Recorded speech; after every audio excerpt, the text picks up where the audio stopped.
में चुनाव चल रहा है और आज हम बिहार की बात इसलिए कर रहे हैं क्योंकि बिहार में एक नई राजनीतिक पार्टी का उद्गम हुआ है, या यूँ कहें कि जिस राजनीतिक पार्टी के फाउंडर प्रशांत किशोर हैं। और प्रशांत किशोर का नाम लेते ही आपके दिमाग में एक इमेज आ गई होगी इंटेलेक्चुअल व्यक्ति की, वो व्यक्ति जो हमेशा पत्रकारों को आड़े हाथ लेता है, लेकिन उन पत्रकारों को आड़े हाथ लेता है जिनको किसी भी विषय का ज्ञान नहीं होता है, उन पत्रकारों को आड़े हाथ लेता है जिनको किसी भी विषय का ज्ञान ना होने के साथ साथ वो किसी न किसी पार्टी का नैरेटिव सेट करने आए होते हैं। एक व्यक्ति जो एक अच्छी खासी अपनी लाइफ जी रहा था, एक अच्छी खासी एकदम स्मूथली रिलायबल लाइफ जी रहा था, वो वहाँ से सारा अपना सुख चैन छोड़कर बिहार में आता है, बिहार के लोगों की ज़िंदगी बदलने की बात करता है, बिहार के लोगों की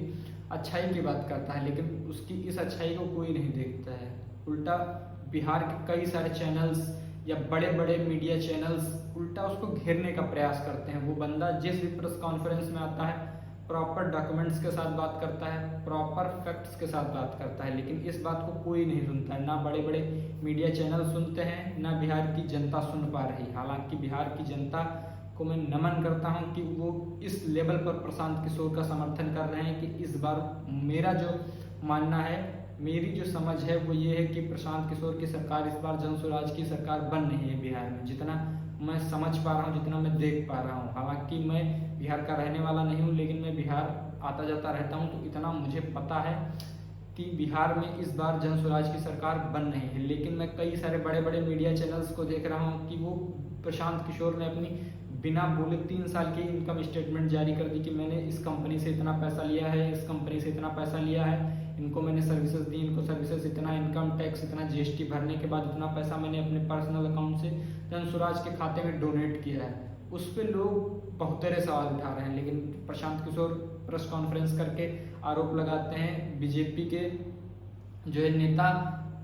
अशोक चौधरी पर आरोप लगाते हैं कि ये 7 लोगों की हत्या का अभियुक्त है। उस पर लोग कोई बात नहीं कर रहा है। प्रशांत किशोर कई गंभीर मुद्दों पर कई गंभीर लोगों पर आरोप लगाते हैं, लेकिन बिहार की मीडिया उस पर बात नहीं करती है। प्रशांत किशोर जो है सम्राट चौधरी की फर्जी डिग्री पे बात करते हैं, तो एक एबीपी न्यूज़ की पत्रकार है मेघा, वो प्रशांत किशोर से ही डिग्री मांगने लगती हैं। अरे आपको इतना तो बेसिक नॉलेज होनी चाहिए पत्रकारिता की। जो बंदा यूएन में काम करके आया है, और ऐसा नहीं है 1-2 साल काम करके आया, 10 साल काम करके आया, आप उससे उसकी क्वालिफिकेशन पूछ रहे हैं। जो बंदा इतने फैक्टफुल तरीके से हर बात को तथ्यात्मक रूप में कहता हो,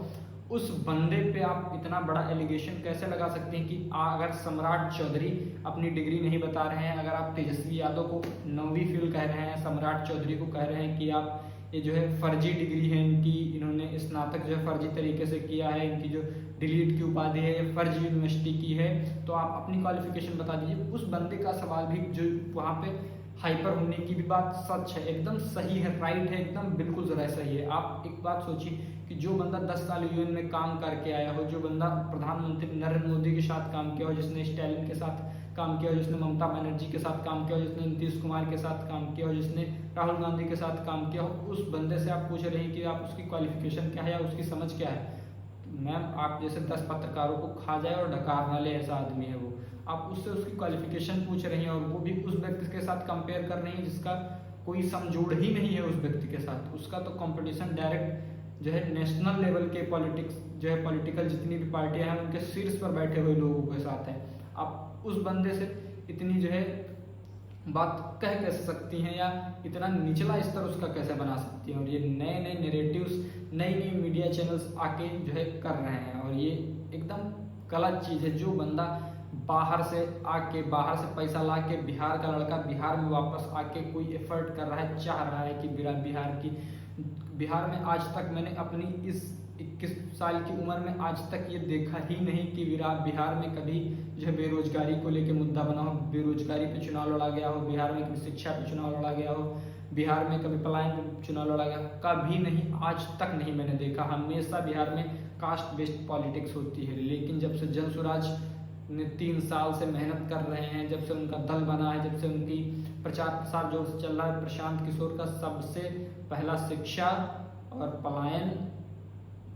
कई सारे अहम मुद्दे हैं जो प्रशांत किशोर उठा रहे हैं। बाकी आज तक किसी भी पार्टी ने इन मुद्दों को उठाया ही नहीं। जहाँ दूसरी पार्टियों की आप लिस्ट निकाल कर देखेंगे, बाहुबली नेता अच्छे टाइप के लोग हैं। अगर आप प्रशांत किशोर की पार्टी यानी जन स्वराज की पार्टी का अगर आप जो है उठा के देखेंगे कि किन किन उम्मीदवारों को टिकट मिला है, वहाँ को आपको जो है बिहार के टॉप पॉलिटिकल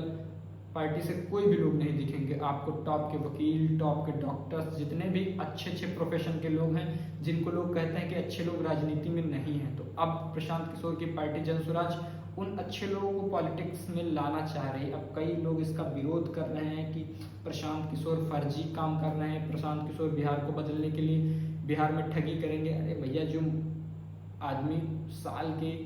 200 करोड़ 300 करोड़ कमा रहा है, वो यहाँ के क्या ही कमा लेगा और इस गंदगी में हाथ डाल के क्या ही करेगा। आप लोगों को समझना है कि वो बंदा इस विजन के साथ आया है कि वो बिहार को बदलेगा, और जो बातें वो कह रहा है वो एकदम प्रॉपर एक्यूरेट बातें हैं। अगर उन्हीं बातों को लेकर मान लीजिए कि जन स्वराज की सरकार किसी भी कंडीशन में ना बने,